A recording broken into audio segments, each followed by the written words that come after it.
네, 안녕하세요. 안녕하세요. 반갑습니다. 오늘 비욘디 라이브에서 여러분들과 함께할 저는 진행을 맡은 아나운서 신재현입니다. 제 옆에는 연세 리엔 피부과의 이세원 원장님 나와 주셨습니다. 안녕하세요, 네, 원장님. 안녕하세요. 네. 네. 원장님, 저희 지금 한 3주 만에 뵙나요? 네, 그런 것 같아요. 네. 네. 저랑 처음으로 이제 탈모 방송을 갱년기 여성의 탈모에 대해서 이야기 나눠봤는데, 그때 저희 엄마도 보시고 너무 도움됐다고 아, 하시더라고요. 그러셨어요? 네. 다행이네요. 네. 그래서 이 주제가 생각보다 네. 많은 분들이 관심을 갖는 주제 같아요. 그렇죠. 네. 특히 여성분들이 요즘에는 뭐 남성만의 고민이 탈모가 아닌 것 같더라고요. 맞습니다. 네. 그래서 오늘은 특별하게 또 여성의 임신과 출산, 그 이후에 이어진 탈모에 대해서 저희가 이야기를 나눠볼 텐데요. 여러분들께서 이 생방송 보시면서 댓글 달아주시면 저희가 그와 관련된 질문을 또 같이 나누면서 이야기 나눠보도록 하겠습니다. 네. 좀 원장님 병원에도 여성분들이 찾아오는 비율이 좀 있나요, 요즘에? 네, 점점 많아지는 것 같고요. 음. 이제 아나운서님 처음에 말씀하신 것처럼 예전에는 남성 탈모하면 남성의 문제라고 생각하시는 분들이 많았는데 네. 사실 어떻게 보면 여성들이 더 많은 탈모 문제가 있는 것 같아요. 그래서 그리고 또 남성들 같은 경우에는 이게 네. 2003년, 4년 정도를 기점으로 크게 달라지는데 그게 뭐냐면 프로페시아라는 약이 출시가 된 해가 그때쯤이거든요. 아. 프로페시아라는 약이 FDA 승인을 받고 이제 출시가 되면서 남성들의 탈모는 어느 정도 우리가 약이라든가 여러 가지 방법을 가지고 손쉽진 않습니다. 손쉽지 않지만 비교적 그래도 효과적으로 네. 비교적 접근 가능하게 우리가 해결을 해볼 수가 있는데 여성 탈모의 경우에는 뭔가 그렇게 확실한 방법이라는 게 없어요.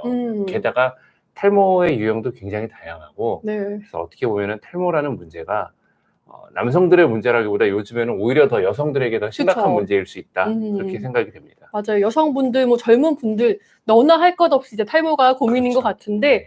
사실 남성분들이 그 탈모에 대한 노력을 많이 해왔잖아요. 네네. 남성 탈모는 약간 유전적인 영향이 있어서 그런지 늘 신경을 쓰는 것 같은데 여성분들 같은 경우에는 좀 오히려 후천적 요인이 강하지 않나 싶거든요. 네. 그러니까 모든 탈모를 포함해서 사실 우리 몸에 나타나는 모든 현상들은 유전적인 요인을 따로 떼놓고 생각할 수 있는 게 별로 없어요. 그러니까 여성 탈모 역시 어느 정도의 원래 타고난 머리가 모발이 좀 약하다든가 네. 아니면은 그런 어떤 호르몬의 영향에 대해서 조금 민감하게 반응하도록 모발 자체가 세팅이 되어 있다든가 그렇지 않으면 원형 탈모 같은 자가 면역 질환이 잘 나타나는 어떤 가계 유전자가 있다든가 네. 그런 유전적인 요인을 분명히 배제할 수가 없습니다. 분명히 유전적인 요인이 다 있는데 그런 유전적인 어떤 원인을 갖고 있다 해서 그게 탈모로 현상으로 나타나고 안 나타나고는 후천적인 영향을 또 받는 거거든요. 그런 면에서 여성들이 아무래도 남성들보다는 유전적인 결정 요인보다도 후천적인 영향을 말씀하신 것처럼 조금 더 받는 경향이 많은 것 같고 또 이 여성의 경우에는 뭐 생리라든가 네. 뭐 요즘에 이제 또 아주 외모에 관심이 많으니까 다이어트 그쵸. 같은 것들 뭐 이런 뭐 임신이라든가 출산이라든가 혹은 또 갱년기 뭐 이런 어떤 중요한 인생의 피리어드를 넘어갈 때마다 네. 나타나는 그 변화를 또 어떻게 슬기롭게 잘 넘어가는지에 따라서 탈모가 심하게 나타날 수도 있고 그러지 않을 수도 있고 네. 이게 많이 달라지는 것 같습니다. 맞아요. 특히 여성분들 같은 경우에는 이런 호르몬의 변화에 따라서 이 탈모 현상도 일어나는데 저희가 지난번에 갱년기 살펴봤다면 오늘은 좀 임신과 출산에 집중적으로 말씀을 들어보도록 하겠습니다. 네. 특히 임신 중에 나타나는 이 호르몬의 변화가 좀 저는 궁금하거든요. 아직 제가 경험이 네. 없다 보니까 그 네네. 부분을 좀 말씀을 해주시겠어요? 네. 그러니까 임신을 하게 되면 기본적으로 뭐 임신을 유지하기 위해서 프로게스테론이라고 하는 호르몬도 많이 증가를 하고요. 그래서 네. 자궁이 편하게 이제 늘어나도록 만들어주는 뭐 그런 호르몬이라고 생각하면 되고 또 이게 임신 착상을 시키고 아이를 유지하고 그런 어떤 그 여성의 몸을 좀 더 여성스럽게 만든다 그럴까요? 영양을 보존하고 네. 그러기 위한 에스트로겐이라는 호르몬이 많이 증가를 해요. 임신은 어떻게 보면 이 모발에는 네. 축복이에요. 그러니까 임신 중에는 이 에스트로겐이라는 호르몬이 네. 여성에게도 남성 호르몬이 있거든요. 탈모를 진행시킬 수 있는 남성 호르몬이나 그런 영향을 줄여주고 오히려 임신 중에는 또 모발의 생장기라고 하는 모발이 두피에 잘 붙어서 자라는 그 기간이 훨씬 길어져요, 평소보다. 그렇기 때문에 머리가 잘 안 빠져요. 잘 안 빠지고 풍성해지고 네. 게다가 모발뿐만 아니라 겨드랑이 털이라든가 네. 아니면은 이 배꼽 주변에 남성들 약간 남자처럼 그렇죠. 약간의 그 비릴리제이션이라고 그러는데 네. 약간의 남성 호르몬의 영향 그런 부분은 또 남성 호르몬의 영향이 조금 있을 수 있어요. 그래서 그런 부분에도 털이 조금 증가할 수 있어요. 털의 색깔도 더 짙어지고. 어떻게 보면은 임신 신기하네요. 기간 중에는 그 네. 여성 호르몬의 영향이 증가되어 있는 여성 호르몬의 영향이 임신의 그 모발에 대해서 어떤 축복으로 나타날 수가 네, 있어요. 영양분이 글로 많이 가는구나. 그렇죠. 네. 뭐 그렇게 볼 수 있죠. 네. 근데 이제 임신 후에 출산을 하게 되면 이제 이 상황이 완전히 바뀌게 됩니다. 완전히 역전이 돼서 출산 후에 이제 나타나는 산후탈모로 심하게 고민하는 분들이 많이 계시죠.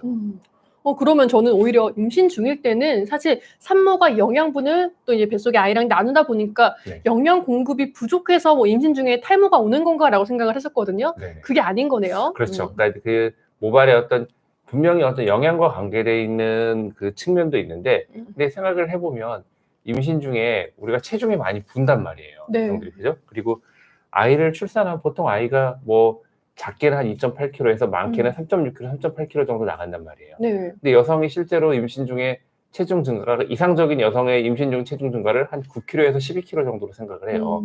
근데 실제로 9kg에서 12kg 찌는 여성보다 더 많이 찌죠. 15kg 이상 찌는 네. 여성들이 사실은 더 많거든요. 네. 그러니까 아이가 갖고 있는 체중 혹은 거기에 플러스 태반의 무게, 양수의 무게를 더한다고 해도 15kg가 안 돼요.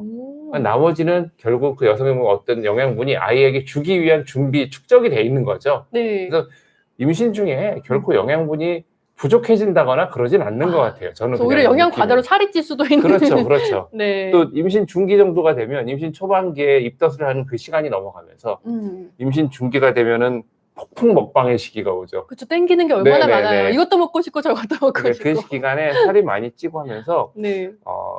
뭐 영양이 우리가 생각하는 것을 아이와 나누기 때문에 영양이 부족해질 거다.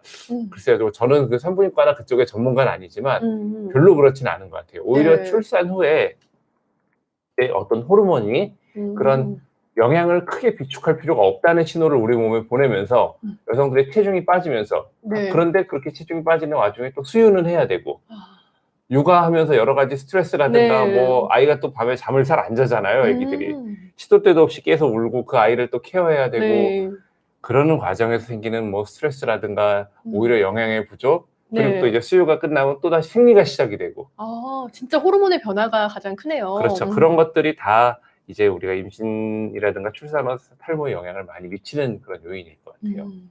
오늘 말씀 나누다 보니까 궁금한 게 굉장히 많아졌는데 제가 잠시 화면이 안 나와서 제가 휴대폰으로 저희 유튜브 라이브 방송 한번 지금 잠깐 보도록 하겠습니다.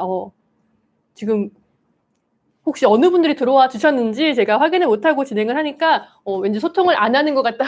네. 그렇죠? 안 보이시죠? 그러게 오늘 네. 왜 화면이 안 보이네요. 그래서 제가 지금 저희 지금 채팅창 소리는 줄이고요. 채팅창을 한번 보면서 하겠습니다. 네. 네. 여기 지금 오늘 지금 24분이 들어와 주셨거든요. 네. 대구 랭커님 그리고 뭐 헌터님도 오셨고요. 많은 분들이 탈모 어머니가 원형 탈모 있으셔가지고 방송 보고서 만옥 CD를 사주셔가지고 민옥 CD 네. 많이 나아지셨다고 감사하다고 전해주시네요. 네, 너무 다행입니다. 다행입니다. 네. 그리고 또 이제 저희 화면 이제 나오게 됐습니다. 대구 랭커님이 또 질문도 해주시고 또 뭐 30대 여성분들 아픈 후에 후유증으로 몸이 약해져서 머리카락이 좀 많이 빠지셨다. 뭐 좀 어떻게 예방하는 게 좋을까? 약이나 영양제 궁금해하셨는데요. 뭐 일단 여성분에게 이거 하나만 추천을 좀 드릴까요?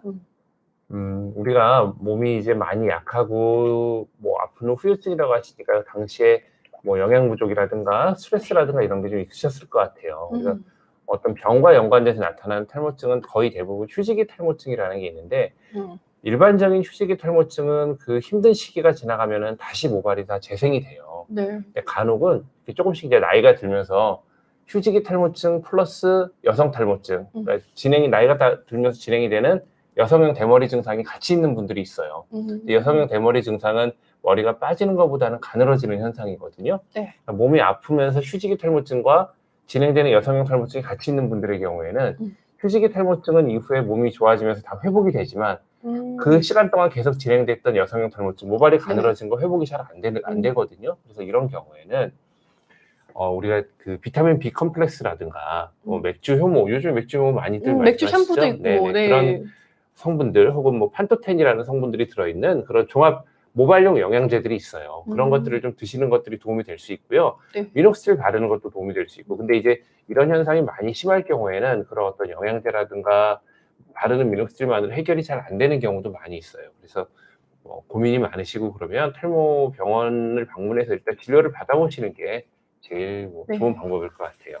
왜냐면 또 이분이 30대 여성이잖아요. 그럼 아무래도 가임기잖아요. 그러니까 네네네. 함부로 뭐 영양제들을 먹기에도 네, 좀 혹시나 걱정되시는 걱정되는 부분이 부분이 있을 수 있을 있죠. 것 같아서 네. 꼭 이런 경우에는 좀 저도 전문가 상담을 하는 게 좋지 않을까라는 생각이 드네요. 네. 실제로 저희가 오늘 여성의 그 임신과 출산과 관련된 탈모를 알아보면서 제가 좀 찾아봤거든요. 네. 원장님, 너무 무서운 뉴스가 있었어요. 네. 이 여성들이 임신 중에 원형 탈모증을 앓는 경우에는 뭐 유산에 위험이 있다 이런 연구 네. 결과가 또 최근에 있더라고요. 네. 어떻게 된 건가요? 서울대학교 병원의 권호상 교수님 팀이 이제 발표한 논문인데요. 네. 이제 정확히 얘기하자면 임신 중에 원형 탈모가 아니라 음. 최근 5년 이내에 원형 탈모를 앓았던 사람에서 네. 임신 중 유산의 확률이 원형 탈모를 앓은 적이 그런 히스토리가 없는 사람에 비해서 한 3, 4% 정도 더 증가한다. 물론 그 3, 4% 정도가 통계적으로 아주 엄청난 차이를 보이는 건 아니에요. 네. 일반적인 여성들의 평균 임신 유산율이 거의 한 20% 가까이 되거든요. 그런데 거기서 한 3, 4% 정도 증가한다고 하면은 어쨌든 이게 작은 건 아니란 말이에요. 그렇죠. 이 원형 탈모가 네.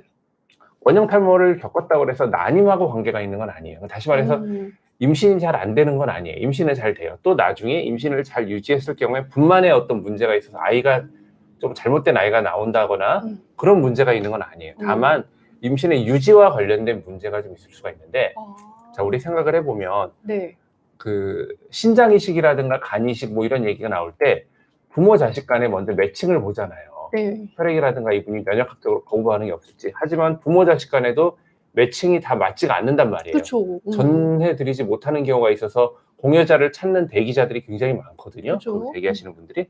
다시 말해서 아기도 내 몸 안에 있는데 면역학적으로는 나랑 다른 거예요.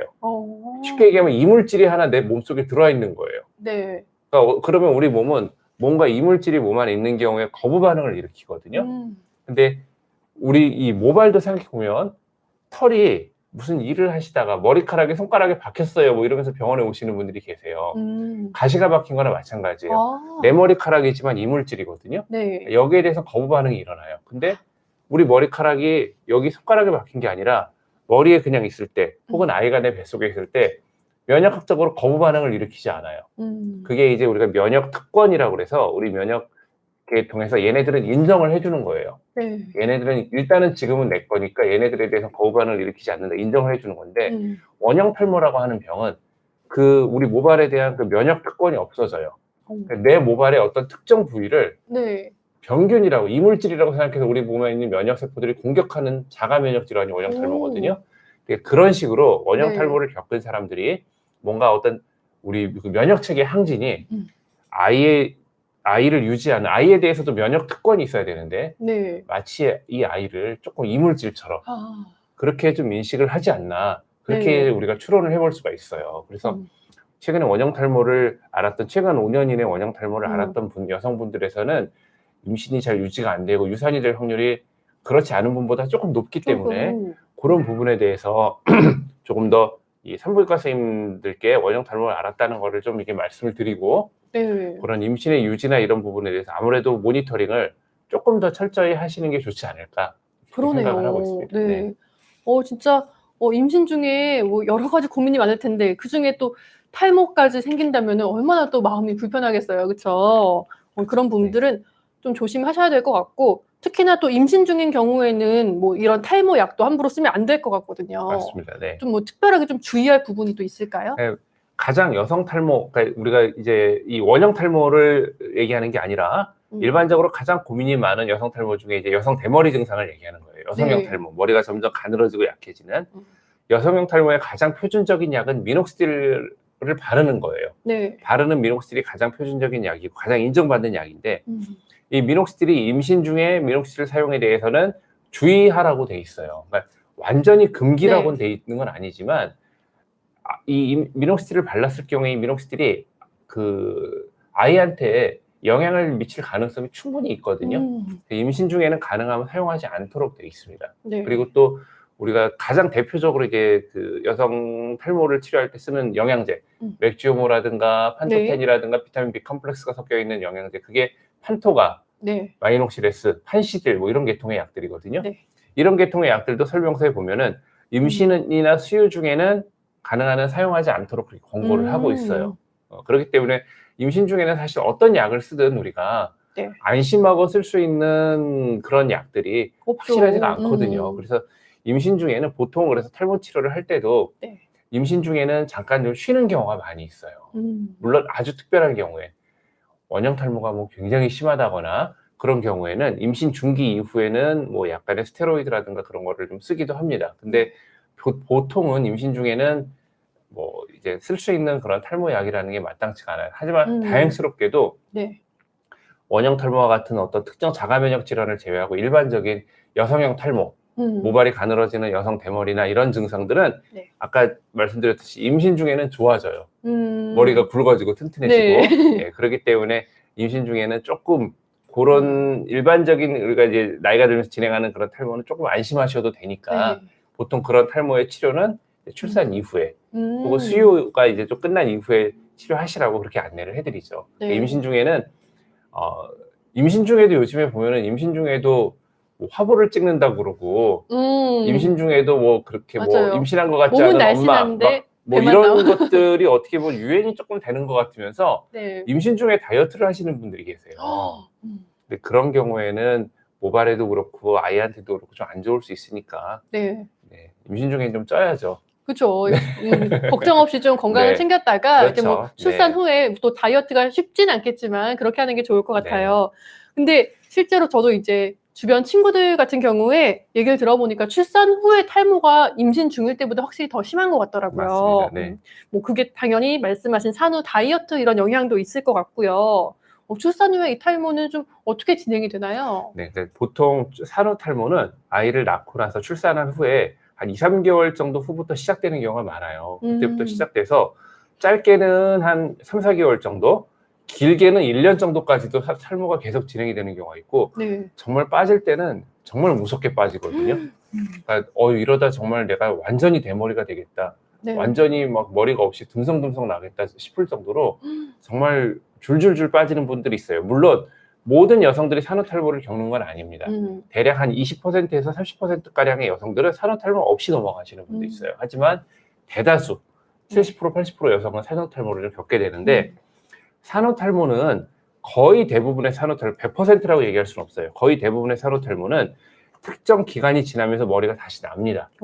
그게 임신 전처럼 거의 대부분 회복을 할 수가 있어요. 네. 그래서 이제 아이를 출산하고 한 6개월, 8개월 이후가 되면은 산후탈모가 줄어들면서 머리가 나서 마치 머리가 이게 꼭 그 남자 중학생들 스포츠 머리 깎아가지고 네. 그다음에 머리 자라듯이 삐쭉삐쭉삐쭉 고슴도치 같이 앞머리가 삐쭉삐쭉삐쭉 자라 올라와요. 네. 그래서 머리 헤어스타일도 정돈이 잘 안 되고 굉장히 좀 지저분해 보이게. 그렇죠. 좀 지저분해 보이는 그런 헤어스타일이 그게 이제 산후탈모가 회복되는 과정이에요. 그 과정이. 좋은 현상이네요, 그러면. 그렇죠. 그 과정 회복되는 과정이죠. 근데 간혹 이 여성형 탈모의 소인을 갖고 있는 분들이 계세요. 그러니까 여성 대머리 소인을 갖고 있는 분들 중에 임신 중에는 이 우리가 여성 호르몬 에스트로겐의 영향으로 아까 이제 말씀드렸듯이 성장기가 길어지고 모발이 안 빠지고 오래 버티고 있어요. 네. 근데 뭐든지 우리가 그 일정 시기가 되면 그 사이클이 돌고 빠져줘야 되는데 그게 어거지로 호르몬이 오래 잡고 있었단 말이에요. 그러니까 출산 후가 되면 그 호르몬의 레벨이 툭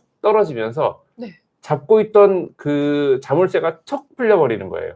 그러면서 그동안 오래 잡혀있던 머리털들이 이제 새로 나기 위해서 다 빠지는. 새로 나기 위해서 빠지는 거예요? 그런 현상이 이제 산후탈모예요. 물론 이 산후탈모의 영향으로 그 나타나는 요인 중에 다이어트 같은 것도 영향이 돼요. 그러니까 요즘에 보면은 임신 출산 후에도 뭐 아기 낳은 사람 같이 안 보이려고. 네, 그럼 많죠. 네, 그리고 또 뭐 일도 바로 해야 되고 하니까. 정말 저 산후조리원 같은 데서 3, 4주 동안 빡세게 다이어트를 하시는 분들에 대한 얘기를 많이 들어요. 네. 그런 경우에는 이 산후탈모가 조금 더 심해질 수가 있어요. 아무래도 그 호르몬의 영향 플러스 영양에 대한 문제까지 영양 더해지면서 부족으로 인해서. 그렇죠.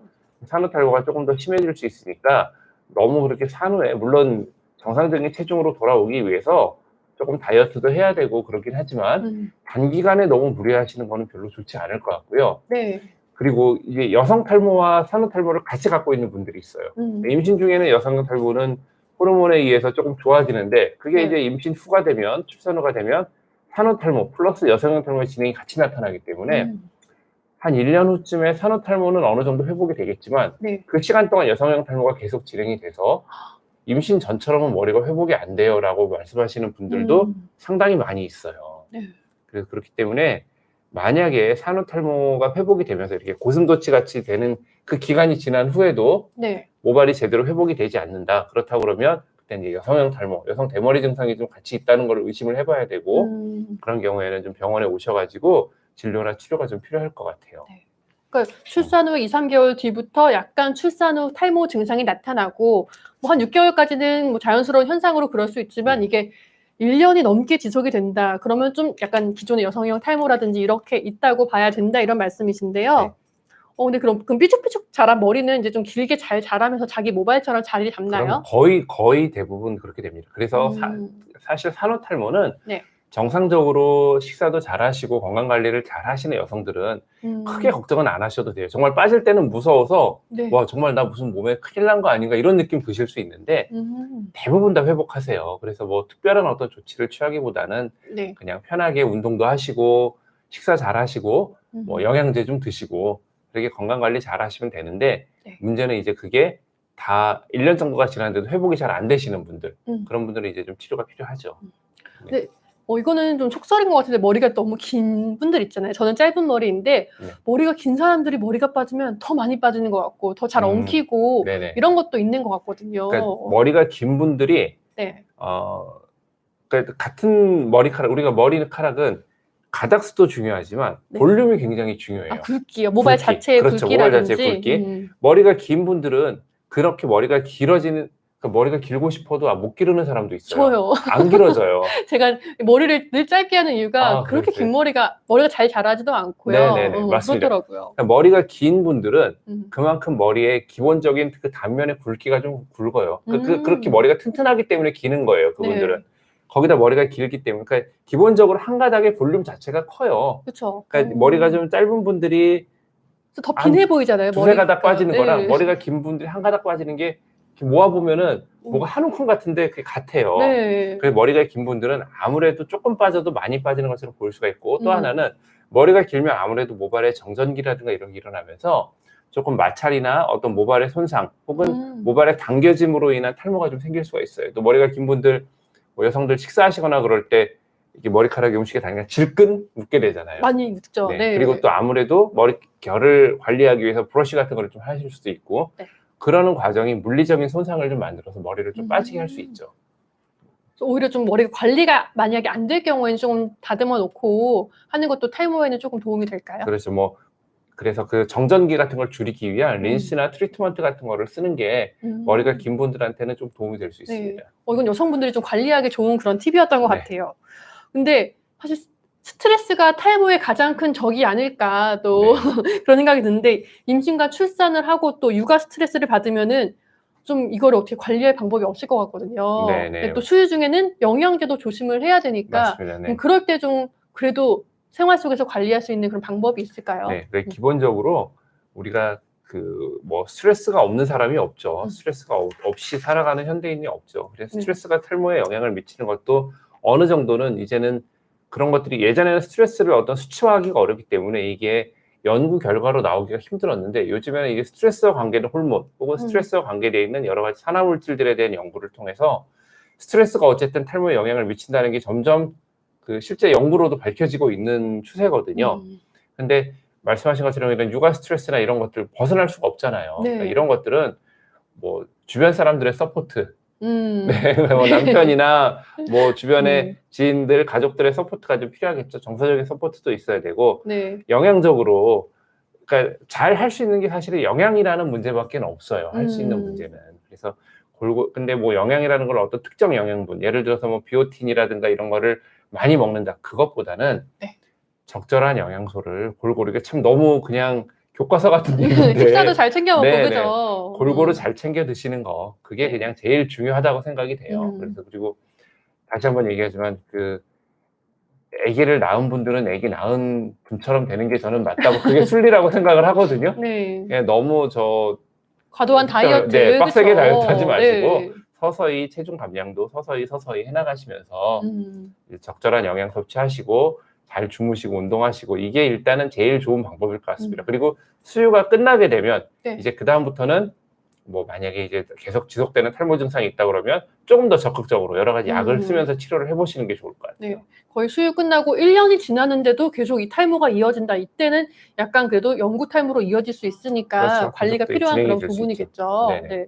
말씀하셨던 것 중에 이제 남편분들이 좀 육아를 도와주고 이런 것도 필요하다 하셨는데 네. 이 남성 탈모 치료제 그런 복용하는 남편이 있을 거 아니에요, 그렇죠? 예, 그런 경우에는 뭐 상관이 없나요?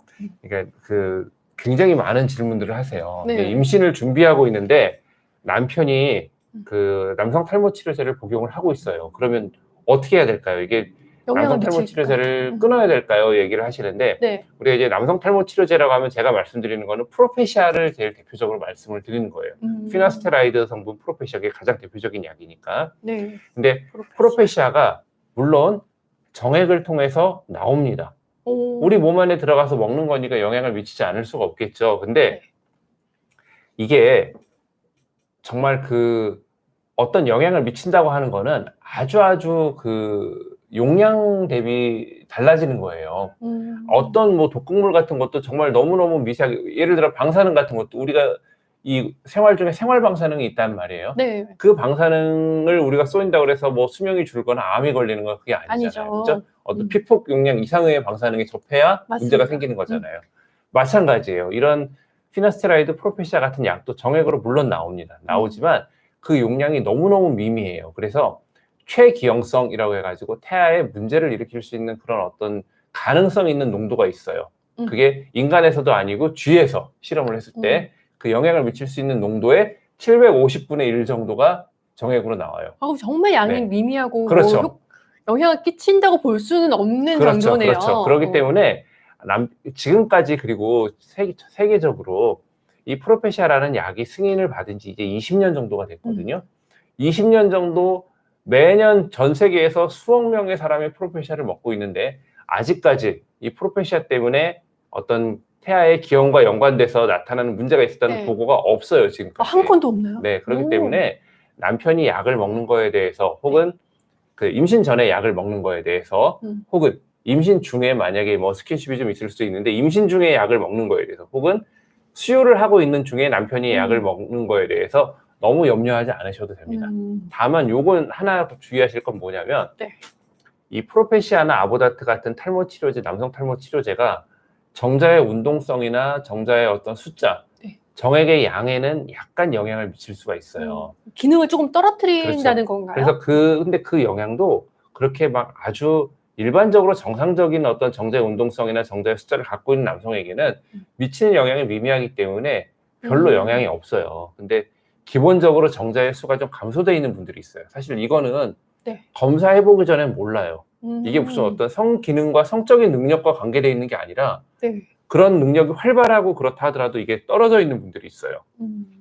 그런 분들의 경우에는 이 약을 먹으면 아무래도 임신 확률이, 그러니까 아이가 잘못되는 게 아니라 난임이 생길 수가 있는 거죠. 임신 확률이 떨어질 수가 있어요. 그래서 다시 만약에 임신을 시도하시는 부부 중에 여성이 건강하시고 뭐 산부인과 검사했는데 아무 문제가 없다. 근데 남편이 이 프로페시아나 아보다트를 좀 복용 중이다. 그렇다 그러면 이제 난임 부부 같은 경우에는 약을 조금 뭐 일시적으로 좀 끊어본다거나 그러는 게 도움이 될 수가 있고, 프로페시아 같은 약은 반감 기간이 굉장히 짧기 때문에 짧게는 1개월, 길게는 3개월 정도 약을 끊으면 우리 몸 안에 그 영향을 미치는 약 성분은 거의 없다고 보시면 돼요. 그래서 만약에 내가 진짜로 뭐 조금 난임이나 이런 게 걱정이 되고 그래서 아이를 이제 임신을 하고 해야 되는데, 혹은 약이 그래도 내가 뭐 이 앞에서 불안하다. 선생님이 얘기를 해주셨지만 그래도 나는 불안하다. 정말 0.0001%의 가능성이라도 나는 차단하고 싶다. 그렇다 그러면 임신을 준비하기 한 1개월에서 3개월 전에 프로페시아를 끊으면 됩니다. 근데 아보다트라는 약이 또 있어요. 남성 탈모 치료 중에 아보다트라는 약은 반감기가 길어요. 그건 6개월 정도 끊어야 돼요. 프로페시아는 1개월, 아보타트는 6개월 정도를 정도. 미리 좀 약을 중단하셨다가 임신 네. 준비하는 게 좋다는 거죠? 네, 맞습니다. 네. 아니 사실 이 얘기를 들어보니까 이거는 진짜 따로 저희가 주제로 잡아서 네. 해야 할 정도로 네. 좀 굉장히 중요하고 나중에 남성 탈모에 네, 남성 대한 탈모할 얘기를 때. 제가 요즘에는 이제 여성 탈모에 대해서만 계속 말씀을 드리고 있거든요. 네. 그래서 이제 이 여성 탈모에 대한 주제들이 쭉 다 끝나면 다시 한번 남성 탈모에 대해서 말씀을 드릴 텐데 네. 남성 탈모의 뭐 얘기 중에 핵심이죠. 그 약에 대한 얘기는 아마 네. 약에 대한 얘기만 뭐 몇 차례 하게 될 것 같습니다. 근데 이건 또 어쨌든 우리 임신과 출산에도 관계가 있는 부분이다 보니까 그렇죠. 또 오늘 방송 보신 분들은 이거 정말 유용한 팁이 되지 않았을까 네. 싶어요. 네. 지금 저희 30분 넘게 37명 많이 오전 시간이거든요. 네. 근데 많이 들어와 주셔가지고 YYH님, 맞춤형 항정살님 배고파지는데요. 네. 뭐 들어와 주셨고요. 저희가 이제 오늘은 좀 주제에 일단 맞춰서 좀 질문을 최대한 많이 받고 주제와 깊게 얘기를 하려고 해요. 그죠? 그래서 여성형 이 탈모, 그 중에서도 임신과 출산에 관련된 거 질문해 주시면 저희가 또 방송 끝나기 전에 최대한 말씀을 좀 해드릴게요. 근데 그래도 또 궁금해 하시는 분들이 네. 계셔가지고 마카오방님께서 원래 안 그러셨는데 3년 전부터 라면이나 얼큰한 음식을 먹으면 두피에서 땀이 나는데 이것도 탈모랑 관련이 있는지 좀 물어보셨어요. 이건 좀 답변해드릴까요? 사실 그 뜨거운 음식, 매운 음식 드시면 네. 막 몸에 땀이 나시는 분들 있잖아요. 그 땀이 네. 사실 두피에서부터도 나죠. 네. 뭐 근데 그 뭐가 관련- 문제인지 모르겠습니다. 탈모랑 네. 관련이 없는 것 같아요. 네. 네, 그렇고 또 그리고 저희 맥주 효모 같은 거 좋다고 아까 했었는데 다희방님께서 맥주 효모의 함량이 높은 걸 먹을수록 그 함량에 따라서 효과가 더 그렇지 좋아질까요? 않습니다. 네. 그러니까 뭐든지 과유불급이거든요. 요즘에 보면은 제가 방송에서 몇 번 말씀드린 적이 있는데 이 맥주 효모라는 거를 따로 파시는 분들이 있더라고요. 그래서 네. 그 맥주 효모를 따로 구입해가지고 그거를 막 퍼먹듯이 이렇게 드시는 분들이 있는데 그거는 좀 적절치 않은 것 같아요. 네. 그래서 뭐든지 과유불급입니다. 그래서 음. 이 맥주 효모와 관계돼 있는 그 메디칼 이스트라고 그러는데 그 메디칼 이스트 성분이 판토가나 뭐 판시딜, 마이녹시레스 같은 약들에 들어있는데 아주 조금 들어있거든요. 그 정도면은 그냥 충분하다고 생각이 되고요. 굳이 맥주 효모를 말씀하신 것처럼 맥주 효모가 어떤 다른 그 위장 장애라든가 통풍이라든가 이런 것과 연관돼 있다는 얘기들이 많이 있어요. 하여튼 뭐든지 과유불급입니다. 네. 네. 그래서 이 들리는 소문에 통풍 걸리시는 분도 있다고 네. 말씀하셨는데, 네, 적당한 그리고 좀 너무 막 욕심을 내는 것보단 치료도 뭐 전문가의 조언에 따라서 그리고 시간이 걸릴 수밖에 없는 게 탈모 치료잖아요. 그러면 그죠? 네. 그러니까 너무 마음 급하게 먹고 내가 이걸 수술처럼 바로 나아질 거야 하는 것보다는 시기적으로 알맞는 치료법을 하시는 게 좋지 않을까 싶은 생각이 저도 드네요. 네. 그리고 탈모 샴푸를 쓰는 것보다 병원에서 처방을 받는 게 좋은가요? 하셨거든요. 네, 뭐 이거 너무나 당연한 말씀 아닌가요? 네. 탈모 샴푸 정도의 효과밖에 병원에서 와서 의사한테 진료를 받고 치료하는데 그 정도 효과밖에 안 된다 그러면 병원에 뭐하러 오겠어요? 네. 네. 탈모 샴푸라는 거는 제가 이것도 여러 번 방송에서 말씀드렸는데 탈모 샴푸는 없습니다. 예. 그러니까 탈모 샴푸를 판매하시는 분들께는 죄송하지만 탈모 샴푸라고 거짓말하지 마세요. 탈모 샴푸는 없습니다, 이 세상에. 네. 탈모 샴푸라는 건 존재하지 않고 다만 모발의 정발이라든가 아니면 모발의 어떤 정전기라든가 뭔가 모발이나 두피에 도움이 될 수 있는 샴푸는 있을 수가 있어요. 하지만 그게 탈모의 어떤 치료, 탈모를 막 개선시키는 확실한 효과를 나타낸 샴푸는 제가 아는 한에는 없습니다. 네. 확실하게 말씀드리면 탈모 샴푸 없어요. 네. 그냥 좀 혹시나 너무 심각하다 하시는 분들은 병원에서 뭐 약 같은 거 처방 받으시는 게 좋을 것 같고요.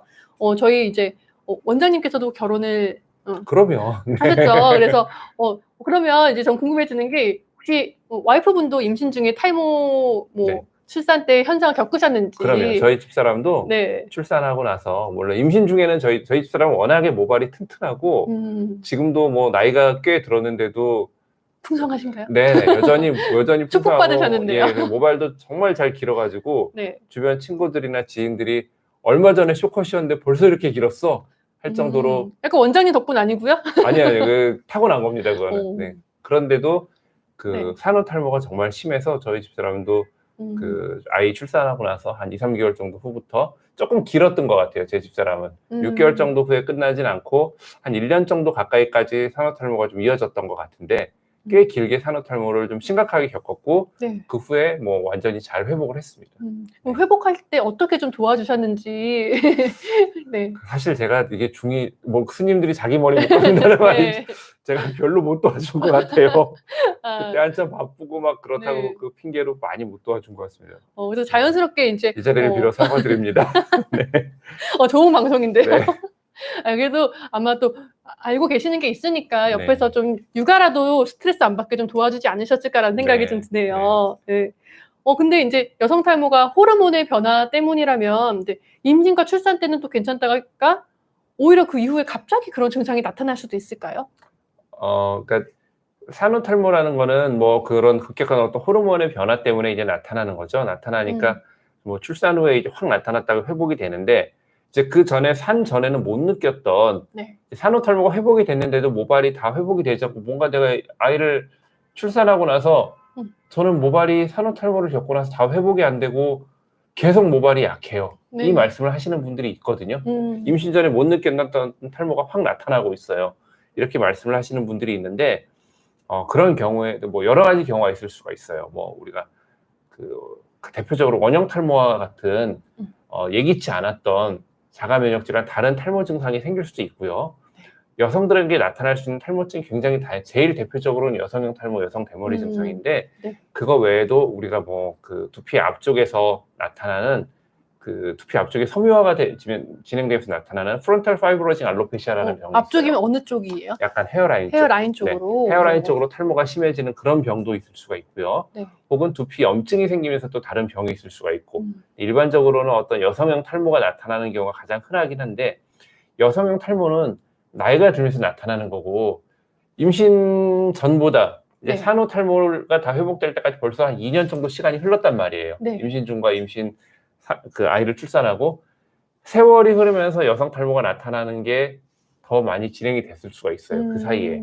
그래서 산후탈모가 다 회복이 된 후에도 그 개선이 다 되지 않는 탈모가 나타나고 있어요. 그러니까 산후에 탈모가 시작됐어요라고 말씀하시는 그런 분들이 네. 꽤 있는데 이제 그런 분들의 경우에는 뭐 그 증상에 맞는 여성형 탈모라든가 이런 부분들에 대한 치료가 좀 필요하겠죠. 그리고 아마 또 산후에 갑자기 생긴 것보다는 실제로 시기적으로 그렇죠. 이미 조금 진행이 되어 왔던 게 그 산후에 좀 부각이 되는 게 그렇죠. 아닐까. 그러니까 우리가 탈모는 나타나자마자 인지하는 사람은 거의 없고요. 임계점이 있어요. 크리티컬 포인트가 있어서 저 계속 괜찮았는데 네. 한 달 전부터 탈모가 시작됐어요. 근데 그 한 달 전부터 시작되는 급작스러운 탈모는 두 가지예요. 대표적으로. 원형 탈모, 휴지기 탈모. 근데 실제로 병원에 와서 한 달 정도 전부터 탈모가 시작됐어요 하는 분들 보면 이 두 가지보다 다른 문제, 여성형 탈모로 오시는 분이 훨씬 많거든요. 그 이유는 탈모는 어느 정도 조금 진행이 되더라도 우리 모발이 수십만 개가 있기 때문에 처음에 인지를 잘 못해요. 네. 인지를 못하다가 어느 임계점을 넘어가면서 그때부터 확 느끼기 시작하는 건데 사실 그 임계점부터 시작된 게 아니라 그 전에 이미 천천히 진행이 되고 있었거든요. 네. 그거를 그때 인지하신 거예요. 그러니까 탈모라는 게 그렇게 급격하게 여성형 탈모가 나타나거나 그런 경우보다는 그 전부터 서서히 진행됐던 걸 인지하지 못하고 있다가 최근에 딱 인지를 하신 그런 경우가 훨씬 더 많죠. 갑자기 막 뭐 한 머리카락이 한 번에 수십 개가 빠진다든지 이런 그런 것도 경우에는 원형 탈모나 휴지기 탈모 네. 같은 그런 이제 특수한 경우이고요. 그런 경우는. 네. 또 이 아이한테도 이 탈모가 유전이 되냐고 하시는데 우리가 모든 부모님이 갖고 있는 혹은 부모님의 윗대가 갖고 있는 어떤 유전 형질의 일부는 모든 유전 형질이 다 똑같이 유전이 되지는 않아요. 하지만 일부의 유전 형질은 아이한테 가게 되는 거고요. 근데 어떤 유전적인 영향 이런 게 있어요. 저희 부모님이 모발이 약해요. 그럼 아이가 다 모발이 약하냐? 물론 부모님이 모발이 약하면 아이도 모발이 약할 확률이 훨씬 높아요. 하지만 부모님이 모발이 약한데도 아이는 모발이 튼튼한 경우도 있어요. 그러니까 이게 유전적으로 어떤 유전자가 같다고 해서 그게 나타나는 표현형으로 나타난다는 거랑은 좀 다른 얘기예요. 그 어떤 유전자는 엄마한테서 유전자는 같지만 아빠한테서 다른 유전자가 가면 그 두 가지가 서로 다른 유전자가 만나면 표현이 되지 않는 그런 유전자들도 있고요. 꼭 어떤 두 가지가 딱 맞아야만 뭐 나타나는 그런 유전자도 있고 굉장히 유전 형질이 다양하기 때문에 뭐 부모님이 탈모가 있다고 해서 아이한테도 탈모가 무조건 유전되냐? 그건 아니지만 부모님이 탈모가 있으면 아이도 탈모가 나타날 확률이 조금 더 높은 거는 맞습니다. 아무래도 그럴 수가 있겠죠. 네. 아니 사실 그래서 남성분들은 특히나 이 유전 때문에 우리 아빠가 떼머리다, 그렇죠. 탈모가 심하다 이러면은 네. 지레 겁먹는 분들이 사실 많으신 것 같아요. 그러니까 조금은 조심을 해야 돼. 아무래도 확률이 네. 조금은 더 높다라고 생각을 해야 됩니다. 맞습니다. 이거는 참 남성이든 여성이든 마찬가지일 것 같은데 탈모가 완치가 될 수 있나요 하시는데 사실 완치라는 게 네, 탈모는 그런 게 완치라는 없을 것 개념이 같아요. 네, 네. 적용되지 않아요. 그래서 탈모라는 건 물론 저런 건 있어요. 원형 탈모나 이런 어떤 병적으로 급격히 나타나는 탈모는 완치될 수 있어요. 네. 잘 치료가 되고 완치가 될 수 있는데 우리가 이제 오늘 고민하는 거 혹은 대부분의 분들이 많이 고민하는 거는 남성형 탈모, 여성형 탈모, 즉 대머리와 관계된 문제들인데 이거는 치료라는 개념보다 그래서 저는 이렇게 말씀드려요. 관리라는 개념으로 접근하셔야 돼요. 네. 기본적으로는 여성형 탈모나 남성형 탈모는 나이가 들면서 점점점 진행되는 쪽으로 가요. 아무리 내가 무슨 섭생을 잘하고 생활을 잘한다고 해서 이게 역전이 되진 않습니다. 네. 그래서 이거는 너무 빨리 진행이 되지. 물론 지금 상태보다 약간의 개선을 만들기 위해서 노력을 해야 되고요. 그 상태를 어떻게 하면 이 진행을 천천히 될 수 있게 유지를 할 수 있을까? 네. 근데 이거는 치료라는 문제보다 관리의 문제예요. 그래서 탈모를 예를 들어 뭐 한두 달 약을 먹으면 뭐 이게 싹 없어지고 혹은 3, 4개월 약을 먹고 치료하면 싹 없어지고 이런 게 아니고요. 맞아요. 그냥 우리 운동하고 우리 평생 운동하잖아요. 네. 매 끼 식사 평생 식사해야 되잖아요. 늘 영양을 챙겨 먹듯이 그런 것처럼 탈모도 꾸준히 관리를 해야 됩니다. 네. 근데 특히 이 가임기 여성 같은 경우 그리고 출산 후 수유하는 여성들이 그 영양을 챙기는 거에 있어서도 제일 좀 고민이 될 것 같아요. 그렇죠. 그래서 이제 가임기에 있는 여성들 같은 경우에 이제 여성들은 제일 두 가지 현대 여성들 두 가지 문제. 하나는 생리와 관계된 문제, 하나는 영양과 관계된 문제. 네. 그러니까 많은 다이어트를 하게 되면 이 다이어트 때문에 나타나는 탈모가 굉장히 심각해요. 예를 들어 한 70kg 정도 나가는 분이 체중 감량을 해서 60kg가 됐어요. 좀 급격하게 살을 빼신 거죠? 근데 사실 여성들 키가 예를 들어서 한 165cm 정도 키에 70kg면 사실은 굉장히 고도비만이거든요. 그분이 60kg 정도로 살을 뺐어요. 빼면은 많이 뺐지만 근데 요즘에 165cm, 60kg 정도 여성이면은 그렇게 날씬하다고 생각 안 하잖아요, 여성들. 그죠? 근데 그 체중으로만 따지면 그분의 체중에서 10% 이상이 빠져나간 거예요. 내 몸의 크기가 10% 이상 줄은 거는 어마어마하게 줄은 거거든요. 거의 여지없이 탈모가 생겨요. 굉장히 극심한 탈모가.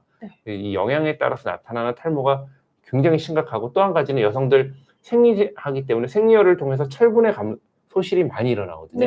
그래서 가임기 여성들 같은 경우에 뭐 빈혈이 있다거나 혹은 평소에 영양 섭취가 좀 부족하거나 그런 분들은 철분의 섭취가 좀 필요해요. 그리고 이제 임신 중에도 철분 섭취하시는 분들이 있는데 이제 임신 중에는 영양소 중에 철분 섭취가 임신 중에도 필요하신 분들이 있는데 이제 임신 중 철분 섭취는 근데 이제 조금 이제 힘든 게 뭐냐면은 임신 중에는 변비가 생기거든요. 그게 이제 아이가 아무래도 뱃속에서 이 아이가 장을 누르니까 장이 좀 답답한 그런 문제도 있고 혹은 프로게스테론 같은 어떤 여성 호르몬이 장을 좀 뭐라 그럴까 이렇게 아이가 그 안에서 자궁도 늘어나고 해야 되니까 장을 좀 이렇게 좀 놔버린다고 할까요? 운동을 근육의 힘을 좀 빼버려요.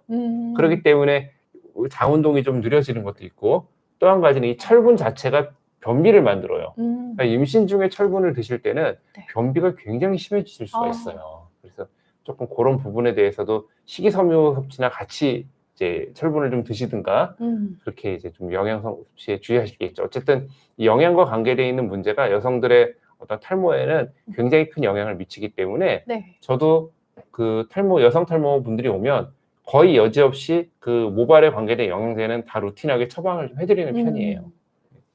아니 진짜 원장님한테 혹시 상담을 받으면 이렇게 좀 꼼꼼하게 설명을 해주시지 않을까 막 궁금한 거 이렇게 못합니다. 네. 그래서 오늘 뭐 궁금하신 거 있으면 또 저희가 지금 답변을 조금 하나 받아볼까요? 그 탈모가 M자형으로 오는 게 또 있나요? 그럼요. 네. 그러니까 보통은 여성들은 우리 지금 아나운서님도 보면은 헤어라인이 살짝. 비교적 동그란 편이에요. 그러니까 남자들하고 여성들의 헤어라인 기본적인 형태 자체가 좀 달라요. 여성들은 약간 동그란 형태고 남자들은 좀 기본적으로 M자 형태를 하고 있는 경우가 많이 있는데 간혹은 여성들 중에도 M자 형태를 하고 계신 분들이 간혹 계세요. 근데 이런 분들 같은 경우에 아무래도 남성 호르몬의 영향을 조금 더 받는다는 저는 그런 느낌이 있어요. 그러니까 제 진료를 이거는 어떤 통계적으로 혹은 호르몬에 대한 어떤 문제를 정확하게 검사를 해보고 통계를 내보고 한 건 아닙니다. 근데 제가 진료를 하다 보면 아무래도 기본적인 M자 형태의 헤어라인을 하고 있는 분들이 조금 더 남성 호르몬의 영향을 받는구나. 나이가 들면서 약간 더 미마가 조금 더 여성인데도 불구하고 좀 넓어지는 네. 경향이 있구나. 그런 게 있는 것 같아요. 근데 물론 여성 M자와 남성 M자는 차이가 크죠. 남자들은 M자로 탈모가 파지는 게 끝없이 파지죠. 네. 예, 끝없이 파져서 결국은 M이 만나죠, 여기서. 근데 원장님도 동그라신 것 같은데요. 네, 아니에요. 저도 M자 좀 있습니다. 네. 저도 뭐 탈모약 먹은 지도 오래됐고요. 아, 원장님도 직접 드세요? 네, 저 약 먹은 지 거의 네. 10년 가까이 됐습니다. 혹시 원장님 드시는 약 공개 가능하신가요? 아니요, 전 프로페시아 먹고 있습니다. 네. 그러시구나. 여성의 M자는 그렇게 남성의 M자처럼 뭐 이렇게 진행이 끝없이 만나게 진행되거나 절대 그러진 않습니다. 그러진 않고 어느 정도 이제 진행을 하게 되면 멎게 되죠. 그리고 진행의 속도도 굉장히 느리고요. 그리고 그 이제 이마에 여드름이 있으면 M자 탈모를 유발할 수 있을까요 하셨는데, 이제 여드름이 많다는 얘기는 남성 호르몬에 대한 영향력을 이분이 좀 받는다라는 얘기라고 좀 볼 수 있어요. 특히 네. 여성이 M자 헤어라인을 하고 있고 여드름이 많이 나고, 네. 근데 봤더니 이런 브렛나룻이나 좀 코시염도 조금 나 있는 것 같고, 진짜 남성 호르몬이 느껴지는. 예, 생리불순도 약간 네. 있고, 그런 분들의 경우에는 다낭성 난소 증후군이라고 하는 어떤 호르몬과 관계되어 있는 난소에 문제가 좀 있는 경우도 있거든요. 그래서 뭐 이마에 여드름이 많고 뭐 채모가 이렇게 좀 많으시고 생리불순이 있고 이런 분들 같은 경우에는 약간 남자처럼 이렇게 M자 탈모가 조금 생길 수 있습니다. 여성의 경우에도. 뭐 탈모 걸리면 꼭 병원 가야 되냐고 하시는 분이 계신데, 아니요. 사실 뭐 꼭 병원은 아니지만. 그럼요. 그 탈모 현상이라는 거는 네. 그 탈모도 주기가 있어요. 좀 머리가 많이 빠질 때, 그러니까 탈모라는 게 말 그대로 머리털이 빠지면 탈모잖아요. 네. 머리카락 좀 빠진다고 다 병원 오고 어떻게 그렇게 하나요? 그렇죠. 또 계절의 영향으로 그럼요. 빠지고 새로 이 생기는 주기가 있기 있고. 때문에, 사이클이 있기 때문에 어쩔 때는 머리가 많이 빠지고 요즘에 머리가 기름도 잘 지고 막 축 주저앉고 빠지기도 하고 나 너무 이상한데, 네. 그랬다 또 좋아지기도 해요. 어쩔 땐 요즘에 머리 헤어스타일도 잘 나오고 괜찮네, 이런 느낌이 또 들다가 계속 그 사이클을 왔다 갔다 합니다. 그 사이클을 왔다 갔다 하는 건 이거는 정상적인 현상이기 때문에 뭐 머리 좀 빠진다고 무조건 병원 오고 그건 아니에요. 하지만 갑작스럽게 뭔가 급격히 탈모가 막 진행이 된다든가, 뭐 갑자기 안 그랬던 분이 하루에 막 100-200개씩 머리가 200 개요? 줄줄줄줄 빠진다, 혹은 어떤 특정 부위에서만 머리가 계속 빠지는 것 같다, 그런 경우에 당연히 병원 오셔야 되고요. 네. 어떤 주기적으로 좋아졌다 나빠졌다가 아니라 이 주기를 타는 과정 중에 계속 시간이 가면서 나쁜 쪽으로 계속 간다. 머리가 계속 가늘어지고 내가 한 1-2년 전하고 비교했을 때 확실히 가르마가 넓어지고 계속 진행이 된다. 이게 회복이 되는 게 아니라 끝없이 계속 진행이 된다. 그럴 때는 병원에 오셔야죠. 네, 아마 아실 거예요. 그거는 좀 네네. 본인이 이거는 평소와 다르다 이런 느낌 받으실 것 그렇죠. 같고. 네, 마지막으로 다희님 질문, 머리 감을 때 어느 정도 빠지는 게 정상인지, 이것도 사실 사람마다 굉장히 차이가 그럼요. 있을 것 네네. 같은데, 뭐 남녀에 따라도 빠지는 양이 조금 차이가 있을 것 네네. 같고요. 그러니까 우리가 보통 하루에 빠지는 모발의 양을, 정상적으로 빠지는 머리 개수를 30개에서 100개라고 얘기를 해요. 자, 근데 30개에서 100개. 좀 편차가 그렇죠. 있죠. 레인지가 너무 크죠. 네. 그러니까 사실 이게 어떤 그 정확한 기준이라는 걸 삼기가 힘들어요. 그 모발의 개수도 그렇고 모발의 어떤 튼튼함도 그렇고, 또 머리를 감을 때 우리가 보통 머리 감을 때 머리가 빠져 있으면 탈모라고 생각을 해요. 물론 엄밀히 그 탈모의 어떤 사전적인 의미가 보면 머리가 빠져 있으니까 탈모가 맞는데, 우리가 보통 생각하는 탈모는 내가 잡아 뽑는 게 아니라 자연스럽게 뭔가 빠지는, 병적으로 진행되는 걸 탈모라고 생각을 많이 하잖아요. 머리를 감을 때 실제로 머리가 길거나 혹은 머리가 좀 기름기가 많은 분들은 좀 빡빡 감는 경향이 있어요. 그렇죠. 그런 과정에서 자기가 뽑아요.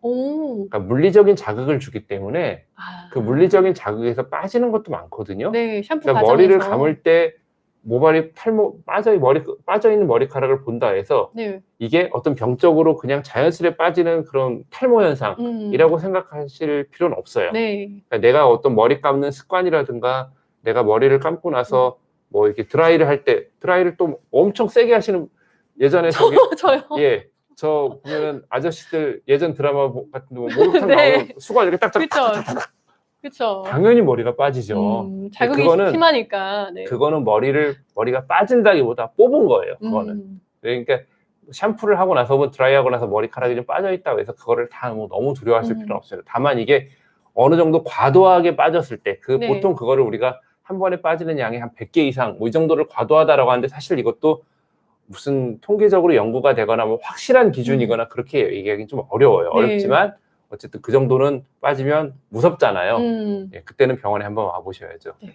요즘은 뭐 피부 관리 못지않게 다들 모발 관리, 두피 관리까지도 많이 신경을 쓰다 보니까 네. 좀 자신의 머리카락을 소중히 여기고 너무 과하게 샴푸나 뭐 이렇게 머리 뽑지 않는 그런 인위적인 행동을 안 하는 게 굉장히 좋을 것 같네요. 네. 지금 오늘 여성 탈모가 저희 주제였고요. 그 중에서도 임신과 출산, 특히 이런 가임기 여성이나 출산한 여성 같은 경우에는 약을 함부로 쓰지 못하기 때문에 굉장히 주의가 필요하고 많은 도움 말씀을 주셨는데요. 남성 탈모 저희가 지금 다음에 준비하고 있죠. 네. 오늘 여러분들에게 좀 도움이 되는 그런 시간이 됐기를 바라면서 저희가 오늘 방송은 이쯤에서 마무리를 하고 다음에는 원장님께서 많이 궁금해하시는 남성 탈모 그때 굉장히 질문이 많이 올 것 같거든요. 네. 네. 다음에는 아직 여성 탈모를 조금 더 하고 조금 더 하고. 네, 조금 더 하고 그 다음에 남성 탈모를 좀 준비해 보겠습니다. 네. 저희 오늘 여기까지 원장님하고 말씀 나눠보고요. 다음에 여성 탈모 얘기를 조금 더 하고 또 남성 탈모 얘기까지 계속해서 준비해서 여러분들의 궁금증 풀어드리도록 하겠습니다. 네. 함께해 주신 여러분 고맙습니다. 네, 감사합니다.